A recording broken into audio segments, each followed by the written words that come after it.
పిల్లలకి స్కూల్ పాఠశాలైతే పేరెంట్స్‌కి స్కూల్ పేరెంట్స్‌శాల.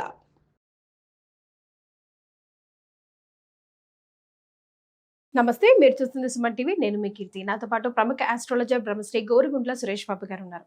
నమస్తే సురేష్ బాబు గారు. కీర్తి గారు నమస్కారం అండి. సో ఆగస్ట్ 1 నుంచి 31 వరకు ద్వాదశ రాశుల వరకు ఎలా ఉంటుందో తెలుసుకోబోయే ముందు ఆగస్ట్ నెలలో రాబోయే పండుగల గురించి ఒకసారి మాట్లాడుకుందామండి.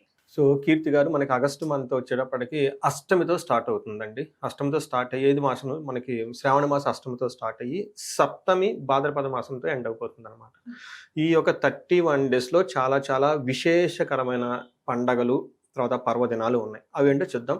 ఫస్ట్ వచ్చేటప్పటికి మనకి శ్రావణ మాసం అనగానే శుక్రవారాలు చేసుకుంటాం, సోమవారాలు చేసుకుంటాం, మంగళగౌరి వ్రతాలు చేసుకుంటూ ఉంటాం అనమాట. బట్ మోస్ట్ ఇంపార్టెంట్ పండుగ, అందరూ మోస్ట్ ఫేవరబుల్ ఏంటంటే వరలక్ష్మి వ్రతం చేసుకుంటూ ఉంటాం.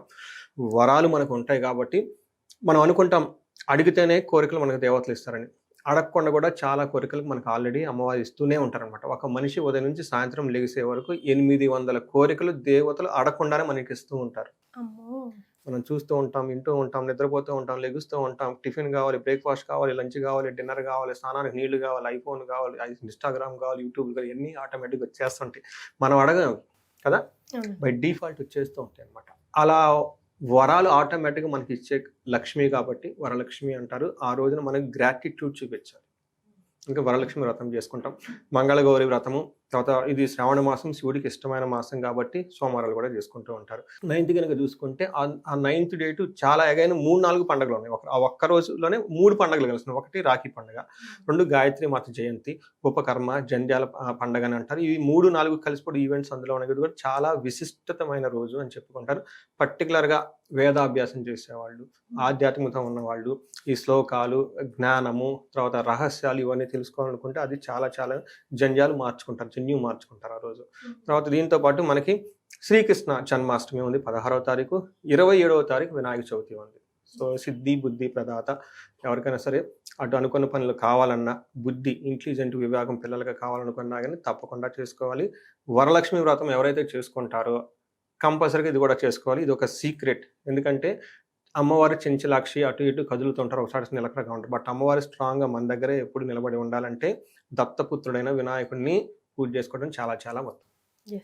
సో ఇవి చాలా ముఖ్యమైన పండుగలు అవన్నీ అందులో ఉన్నాయి కాబట్టి ఆధ్యాత్మికంగా ప్రతి ఒక్కళ్ళు గడిపి అష్టైశ్వర్యాలతోటి భోగభాగ్యాలతో ఉండాలని చెప్పేసి మనం కోరుకుందాం. ఆగస్ట్ 1 నుంచి 31 వరకు తులారాశి వరకు ఎలా ఉంటుందో తెలుసుకుందాం. తులారాశి కనుక చూసుకుంటే వీళ్ళకి ఫస్ట్ చిత్త 3-4 పాదాలు ఉంటాయండి. స్వాతి 1-2-3-4 పాదాలు, విశాఖ 1-2-3 పాదాలు అంతా ఇందులో ఉంటారు. పేరు బలం కనుక మనం చూసుకుంటే వీళ్ళకి రా, రీ, రో, రే, తా, తీ, తూ, తే అన్న అక్షరాలు పర్టికులర్గా ఆర్తో కానీ టీతో కానీ ఉన్న వాళ్ళ పేర్లంతా కూడా దీనికే వస్తుందన్నమాట. అంటే బాగా మోస్ట్ పాపులర్ పేర్లు, అందరు కామన్గా పిలిచే పేర్లు గల ఈ అక్షరాల్లో ఉంటే వాళ్ళకి తులారాశి అవుతుందన్నమాట. నాకు కొంతమంది ఫోన్లు చేస్తుంటారు, అంటే మా అమ్మగారింట్లో ఒక పేరండి, పుట్టింట్లో ఒక పేరు, అది చూసుకోవాలి ఇది చూసుకోవాలని అడుగుతూ ఉంటారు. మరి సో ఎక్కువ మంది ఎవరు దేన్ని పిలిస్తే దాన్ని అని చెప్తా ఉంటాను. వాడుకల్లో ఏ పేరు, ఏ నేమ్ ఎక్కువగా ఉంటుంది. కొంతమంది వెంకట, సాయి, లక్ష్మి అని పెట్టుకుంటారు. అంటే వెంకటాల చూడాలి, సాయిలు చూడాలి, లక్ష్మిలో పెట్టుకోవాలి అంటారు అనమాట. ఈ కన్ఫ్యూజన్ ఎక్కువగా ఉంటుంది అనమాట. మనకి తెలుగు రాష్ట్రాల్లో పేర్లు ఎక్కువ పెట్టేసుకుంటారు అనమాట. వాళ్ళ ఇంటి పేరు పెద్దది, దాంతో 3-4 పేర్లు పెట్టేసుకుంటారు. బట్ ఇక్కడ కామన్గా ఎక్కువ ఏ పేరుతో పిలుస్తారో ఆ పేరులో ఫస్ట్ లెటర్ తీసుకోవాలనేది మనకి శాస్త్రాలు వివరించబడింది అనమాట. ఈ ప్రకారంగా మనం చూసుకుంటే గ్రహస్థితి కనుక మనం చూసుకుంటే 4 గ్రహాలు మారున్నాయండి. ఒకటి 17వ తారీఖు ఆగస్టున సూర్యుడు మారుతున్నారు. దానికి ముందు ఒక 15 డేస్ ఒక ప్లేస్లో తర్వాత మారుతూ ఉన్నారు. అయితే ఈ మంత్కి ముందే 3 గ్రహాలు మారిపోతుంటాయి. బుధుడు, తర్వాత శుక్రుడు, తర్వాత కుజుడు కూడా మారుతుంటాడు. 22, 26, 28 డేట్స్లో మారున్నాయి అనమాట.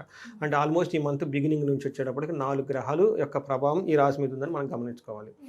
మనకి సూక్ష్మ గోచారం, లఘు గోచారం అన్న కాన్సెప్ట్ ప్రకారం కనుక చూసుకుంటే వీళ్ళకి ఏం చెప్తారంటే వెరీ సెన్సిటివ్గా ఫ్యూ వర్డ్స్లో మనం చెప్పవచ్చు. విత్తలాభం, వ్యాధ్యార్థం, అశేష సౌఖ్యం, స్త్రీ సుఖాప్తి అని చెప్తారు. అంటే ధన ప్రవాహంగా వీళ్ళకి లాభం ఉంటుంది కానీ టయానికి ధనం అందదు అని చెప్తారు. తర్వాత స్త్రీ సుఖాప్తి, వీళ్ళకి స్త్రీల ద్వారా ఒక హ్యాపీనెస్, లేదంటే జెంట్స్ ద్వారా, అంటే బేసికల్గా స్త్రీలు అయితే జెంట్స్ ద్వారా, జెంట్స్ స్త్రీ లేడీస్ ద్వారా ఒక బెనిఫిట్ జరిగే అవకాశం ఎక్కువగా ఉంటుంది.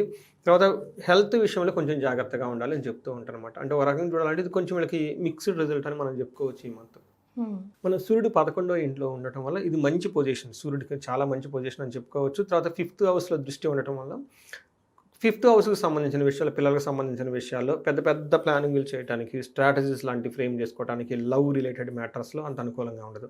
కానీ ఓవరాల్గా 11th హౌస్లో సూర్యుడు చాలా స్ట్రాంగ్గా ఉంటారు. మనకు మహర్షులు ఏం చెప్తారంటే అర్ధాచ స్వకులాచార గృహే నిత్యోత్సవం శుభం నిత్య మాధుర్య భుక్తిచ లాభే ఏకాదశ రవి అని చెప్తారు. రవి 11వ ఇంట్లో ఉండటం వల్ల ధన ప్రకారం బాగుంటుంది. కులాచార వాళ్ళ ఫ్యామిలీకి సంబంధించిన దేవతలను పాటించడం, పూజ చేయడం అన్నీ ఎక్కువగా చేస్తారు. అందుకని మన దాకా శ్రావణ మాసం గురించి చెప్పుకున్నాను అనమాట. ఈ యొక్క డేట్స్ ఉన్నాయి, వీళ్ళకి ప్లానెట్ పొజిషన్ సూర్యుడు అనుకూలంగా ఉన్నారు ఇవన్నీ చేయడానికని. గృహే నిత్యోత్సవం శుభం, గృహంలో చాలా బాగుంటుంది, శుభకరంగా ఉంటుంది. చక్కటి పిండి వంటలు అవన్నీ చేసుకొని తినే అవకాశం కూడా వీళ్ళకి ఎక్కువగా ఉంటుంది.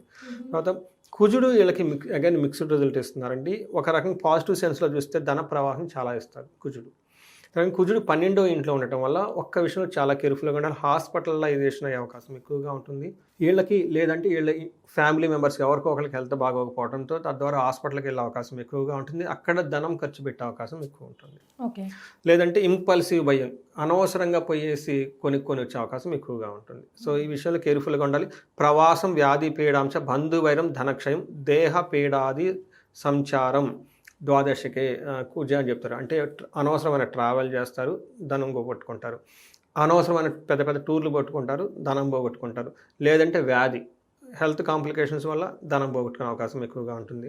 లేదంటే ప్రవాసం, ఫారిన్ టూర్లకు వెళ్ళిపోయే అవకాశం ఎక్కువగా ఉంటుంది, అక్కడ కూడా ధనం పోగొట్టుకుంటారు. బట్ టోటల్గా విపరీతంగా ధనం లాస్ అయ్యే అవకాశం ఎక్కువగా ఉంటుంది. లేదంటే బంధువుల ద్వారా ధనం. బట్ టోటల్గా ఏ ప్రకారంగా కనుక చూస్తే వీళ్ళకి ధనం ఎక్కువగా కోల్పోయే అవకాశం ఎక్కువగా ఉందని చెప్పాలి. మనకి 3వ ఇంట్లో దృష్టి ఉండటం వల్ల అగైన్ ధనం వస్తుంది. ధనం కోల్పోయే అవకాశం ఎంత ఎక్కువగా ఉందో ధనం సంపాదించే అవకాశం కూడా ఉంది. ఇటు నుంచి పోతుంది, ఇటు నుంచి వస్తుంది. బట్ ఎక్కువగా ధనం కోల్పోయే అవకాశం ఎక్కువగా ఉంది. ఇది మిక్స్డ్ రిజల్ట్. మనకి వీళ్ళకి అదృష్టం ఏమంటే శుక్రుడు వీళ్ళకి విపరీతంగా యోగ్యతను ఇస్తూ ఉన్నాడండి. 9వ ఇంట్లో శుక్రుడు భాగ్యాన్ని తీసుకొస్తాడు, లక్. ఎందుకంటే మనం వరమహాలక్ష్మి, సౌభాగ్యలక్ష్మి ఇవన్నీ మనకి ఈ శ్రావణ మాసంలో జరుపుకుంటూ ఉంటాం కాబట్టి అటు సూర్యుడు పండగలు జరుపుకోవడానికి బాగా సపోర్ట్ చేస్తున్నారు. 9th హౌస్లో శుక్రుడు ఉండటం కూడా ఈయన కూడా బాగా సపోర్ట్ చేస్తున్నారు అనమాట. అంటే ఈ టైంలో వీళ్ళకి మంత్రసిద్ధి, చేసిన పూజలు ఫలితం టక్కన వీళ్ళకి వచ్చేస్తుంది. అందుకని ఈ మంత్ చాలా ఆధ్యాత్మికంగా కనుక ఉండి ఖచ్చితంగా ధన ప్రవాహం వీళ్ళకి వస్తుందండి. కామెంట్స్ పెట్టండి చూద్దాం, వీళ్ళు చూడిన వాళ్ళు కనుక ఎవరంటే కనుక. ఐఎమ్ షూర్ అండి వీళ్ళు ఖచ్చితంగా మంచి మంచి పూజలు చేస్తారు, మంచి రిజల్ట్ కూడా వస్తుంది. సో ఎంత పూజ చేస్తే అంత ధనం వస్తుందంట. వస్తుందా లేదా కమెంట్ చేసి చెప్పండి, పెట్టండి. ఎందుకంటే వేరే వాళ్ళు కూడా తెలుసుకుంటారు కదా. నెక్స్ట్ ఇయర్ ఈ పూజలు మనం కూడా కాన్ఫిడెంట్ వేరే వాళ్ళకి చెప్పాలి, అంతే కదా. రైట్. సో నక్షత్రం ప్రకారం కనుక చూసుకుంటే ఇది కూడాను బాగుందండి. వీళ్ళకి ఫస్ట్ చిత్త, స్వాతి, విశాఖ 3 నక్షత్రాలు ఉంటాయి. ఇందులో చిత్తా నక్షత్రం కనుక చూసుకుంటే వీళ్ళకి విదేశాగమనము, ఫారిన్ వెళ్ళే వాళ్ళకి చాలా అనుకూలంగా ఉంటుంది. పరవాసము, ఫారిన్లో స్టే చేయాలనుకున్న వాళ్ళు కూడా బాగుంటుంది. వస్త్ర లాభము, దేహ లాభము అన్ని ప్రకారంగా బాగుంది. ఒక్క హెల్త్ విషయంలో మాత్రం బాగుండదు. అది కూడా ఆగస్టు ఫస్ట్ 15 days బాగుండదు, మిగతా అంతా బాగుంటుంది. వీళ్ళకి స్వాతి నక్షత్రం కనుక చూసుకుంటే వీళ్ళకి క్షేమంగా ఉంటారు. ఫారిన్ వెళ్ళే వాళ్ళకి బాగుంటుంది. ఫారిన్లో స్టే చేయాలి, లేదంటే వేరే ఊర్లో స్టే చేయాలనుకున్న వాళ్ళకి బాగుంటుంది. వస్త్ర లాభం కూడా చూపిస్తుంది. కానీ వీళ్ళకి దేహపీడనం, హెల్త్ కాంప్లికేషన్ చూపిస్తుంటుంది. తర్వాత విశాఖ నక్షత్రం వాళ్ళకి అగైన్ దేహపీడనం నెగిటివ్గా ఉంటుంది, కానీ పాజిటివ్గా క్షేమంగా ఉంటారు. పరవాసము, వస్త్ర లాభము చూపిస్తుంది. అంటే ఒక రకంగా చెప్పాలంటే వీళ్ళకి కొంచెం హెల్త్ కాంప్లికేషన్స్ ఉండే అవకాశం ఎక్కువగా ఉంది. అది మనం బిగినింగ్లోనే చెప్పుకున్నాం. తద్వారా ఎక్స్పెండిచర్ అయ్యే అవకాశం ఎక్కువగా ఉంది. బట్ మిగతా అన్ని విషయాల్లో బాగుందని చెప్పుకోవాలి. ఇది కాకుండా చిత్త, స్వాతి నక్షత్రం వాళ్ళకి అనవసరంగా ధనం ఖర్చు పెట్టే అవకాశం ఎక్కువగా ఉంది. ఇది ఆల్రెడీ మనం డిస్కస్ చేసుకున్నాం. బట్ ఒక రకంగా చూడాలంటే తటస్థంగా ఉండి ధనం ఎక్కువ ఖర్చు పెట్టే అవకాశం ఎక్కువగా ఉంటుంది. రైట్. మరి మీరు ఏం రెమెడీస్ పాటిస్తే బాగుంటుంది? సో రెమెడీస్ చెప్పే ముందు ఒకటి, చాలామంది నన్ను లాస్ట్ హోల్ ఇయర్ అంతా ఎక్కువగా అడుగుతూ ఉన్నారు. నేను కూడా ఎక్కువ చెప్పేది ఏంటంటేనండి, ఇండియాలో ఎవరు ధనానికి ఇబ్బంది పడకూడదు. పర్టికులర్గా మన తెలుగు ప్రజలు ఎక్కడున్నా కానీ ధనానికి ఎలాంటి ఇబ్బంది పడకూడదు అనేది నా మిషన్ అండి. ఎందుకు అని మీరు అడిగారనుకోండి, మన ఋగ్వేదంలో శ్రీ సూక్తం ఎందుకు ఇచ్చారంటే ధనం కావాలి. శ్రీ సూక్తంలో చాలా క్లూస్ ఉంటాయండి ధనం సంపాదించుకోవడానికి. దాని మీద నేను నెక్స్ట్ క్లూ చాలా వర్క్ కూడా చేస్తున్నాను. ఆ ఈచ్ రుక్ అంటారు కదా, అవి ఎలా వచ్చింది, దాని యొక్క మీనింగ్ ఏంటి, ఒక్కొక్క మహర్షి ఒక్కొక్క శ్లోకం ఇచ్చారనమాట. అది దాని గురించి ఒక పెద్ద బండిల్ ఆఫ్ బుక్స్ ఉందన్నమాట సిరీస్. అలా చూసుకుంటే మనకి ఎన్నో స్తోత్రాలు ఇవన్నీ ఉన్నాయన్నమాట. మనకు రీసెంట్గా మనకి ఈ కలియుగంలో కనుక చూసుకుంటే ఆది శంకరాచార్యులు కూడాను మనకి కనకదార స్తోత్రం ఇచ్చారు. ఆయన ఎందుకు ఇచ్చారు? అది అంటే ధనానికి ఇబ్బంది పడకూడదు అనమాట. ఎప్పుడైతే మనం ధనానికి ఇబ్బంది పడిపోతూ ఉంటే మనకి కోరికలు ఎప్పుడు నెరవేరుతాయి, ఇల్లు కట్టుకోవాలి, రకరకాలు ఉంటాయి కదండి. అవన్నీ మనకి ఎప్పుడు సమాజానికి చూపించుకోవాలి, మన దగ్గర కారు ఉందని జ్యువెలరీ చూపించుకోవాలి కదా. అప్పుడు మనకి సాచురేషన్ వచ్చేస్తాం. ఒక టయానికి వచ్చిన తర్వాత అప్పుడు మోక్షానికి వెళ్ళిపోతాం. సమాజానికి మనం తిరిగి కొంత ఇవ్వగలుగుతాం. నాకే లేనప్పుడు నేను సమాజానికి ఏమి ఇవ్వాలి, నేను సమాజానికి ఇవ్వలేకపోతే ఇవి చాలా ఉంటుందండి. ఇది మనకి ఈ పరంపరం కొనసాగాలంటే ధనంతోనే ముడిపడి ఉంటుందండి, భాగ్యంతోనే ముడిపడి ఉంటుంది. ఎందుకంటే నేను కూడా చాలా ఎక్కువగా వర్క్ చేస్తున్నాను. చాలామందికి 1 to 1 నేను లాస్ట్ కపుల్ ఆఫ్ ఇయర్స్ నుంచి కనుక చూసుకుంటే కుబేర పాశుపత అభిషేకం, మహాలక్ష్మి విశేష హోమం ఉంటుందండి. అగైన్ ఋగ్వేదం నుంచి శ్రీ సూక్తం తీసుకొని దానికి కొన్ని సంపుటీకరణ మంత్రాలు వేసి వాళ్ళ దగ్గర పారాయణ స్పెషల్గా చేయించి ఇవన్నీ చేపిస్తూ ఉన్నాను అనమాట. చేపిస్తే వాళ్ళకి ఫీడ్బ్యాక్ కూడా చాలా మంచి ఫీడ్బ్యాక్ నాకు వచ్చేది. చాలా చేస్తున్నాను అనమాట. సూపర్. అయితే ఏమవుతుందంటే ఇవి కొంచెం ఎక్స్పెన్సివ్గా ఉంటాయి. ఎందుకంటే వాళ్ళ ఇంట్లోనే చేయడానికి నేను ఇష్టపడతాను అనమాట. వాళ్ళ ఇంట్లో నెగిటివ్ వైబ్స్ అన్ని పోతుంటుంది. ఎక్కువగా వాళ్ళ ఇంట్లో ఫ్యామిలీ మెంబర్స్ అంతా కూర్చొని నేను చేయమని చెప్తాను. చాలా ఎక్కువ మందిని కూడా పిలవమని చెప్తాను, సరౌండింగ్ పీపుల్ అంతా. అది ఎక్స్పెన్సివ్తో కూడుకుంటుంది. బట్ చాలామంది ఏమండి మాకు ఇంట్రెస్ట్ ఉంది కానీ ఏదైనా సామూహికంగా ఏదైనా ఉంటే కనుక చూడండి మేము కూడా జాయిన్ అవుతామని అడిగారు. ఆ టైంలో నాకు కుదరలేదు, అవకాశం కూడా లేదు. బట్ ఈసారి అయితే అవుతుందంటే మనకి శ్రావణ మాసాన్ని పురస్కరించుకొని లాస్ట్ శుక్రవారం వస్తుందండి, అంటే అమావాస్య ముందు వస్తుందన్నమాట. అప్పుడు మనకు 21, 22 ఈ 2 డేస్లో నేను ఏదైతే అందరికీ ఇప్పటిదాకా చేపిస్తున్నానో దాన్ని సామూహికంగా చేయాలి, ఓపెన్గా చేయాలనే ఒక ఉద్దేశంతో స్టార్ట్ చేశానండి. ఇంట్రెస్ట్ ఉన్న వాళ్ళు కనుక స్క్రీన్ మీద కనిపిస్తున్న నెంబర్కి ఫోన్ చేసి మనకి కనుక్కుంటే దాని యొక్క వాళ్ళకి వచ్చిన స్పందనను బట్టి అగైన్ నేను మంచి హ్యూజ్ క్రౌడ్ ఎక్స్పెక్ట్ చేస్తున్నాను. ఎందుకంటే గ్రాండ్గా చేస్తే బాగుంటుంది. తర్వాత వచ్చిన వాళ్ళకి కూడాను కుంకుమ పూజ, తర్వాత అక్కడికి వచ్చిన వాళ్ళకి సర్ప్రైజింగ్గా కొన్ని గిఫ్ట్స్, తర్వాత మహాలక్ష్మి కిట్, తర్వాత ఎలా ఉంటే ఇవన్నీ ప్లాన్ చేస్తూ ఉన్నాం అనమాట. బట్ అగైన్ స్పందనను బట్టి దాన్ని బట్టి ముందుకు వెళ్ళటమా లేదన్నది కూడా అగైన్ ఆలోచించాల్సి ఉంటుంది అనమాట. ఎవరైనా కనుక ఇంట్రెస్ట్ ఉంటే స్క్రీన్ మీద కనిపిస్తున్న నెంబర్ కనుక కనెక్ట్ అయితే మన వాళ్ళకి హెల్ప్ చేయొచ్చు. సో వీళ్ళకి మీరు పర్టికులర్గా కనుక చూసుకుంటే తులారాశి వాళ్ళకి కుజుడికి సంబంధించిన విషయాలు, తర్వాత సూర్యుడికి సంబంధించిన విషయాలు వీళ్ళకి మిక్స్డ్గా ఉందన్నమాట. అందులోనే మనం కనుక చూసుకుంటే వీళ్ళకి దేహపడిన హెల్త్ కాంప్లికేషన్ చూపిస్తుంది. ఆరోగ్యం చాలా స్ట్రాంగ్గా ఉండాలి కాబట్టి వీళ్ళకి సూర్యుడు వచ్చేటప్పటికి ఆరోగ్య ప్రదాతం.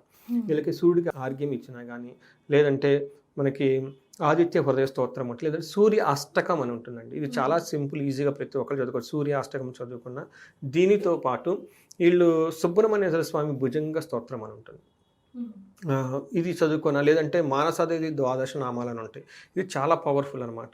ఇవి చిన్న చిన్న మంత్రాలు కానీ చాలా పవర్ఫుల్గా ఉంటాయి. ఇవి చదువుకుంటూ ఉంటే చాలా బాగుంటుంది. బట్ ఇన్ కేసు ఎవరికైనా హెల్త్ సీరియస్గా కనుక ఉంటే అమృత మృత్యుంజయ పాశుపత అభిషేకం అని ఉంటుందండి, అది చేయించుకున్నా, లేదంటే ఆయుష్ సూక్తం అని ఉంటుంది. ఇది వేద మంత్రం కాబట్టి అది తెలిసిన వాళ్ళని తీసుకొచ్చుకొని వాళ్ళ చేత పారాయణం చేయించుకొని ఒక 108 సార్లు వాళ్ళ దగ్గర వేద ఆశీర్వాదం కనుక తీసుకుంటే చాలా బాగుంటుందండి. రైట్. సో మొత్తానికి తులారాశి వారికి ఆగస్ట్ 1 నుంచి 31 వరకు ఎలా ఉంటుందో తెలియజేయడంతో పాటుగా చక్కటి రెమెడీస్ని కూడా సూచించారు సురేష్ బాబు గారు. ధన్యవాదాలు. ధన్యవాదాలు.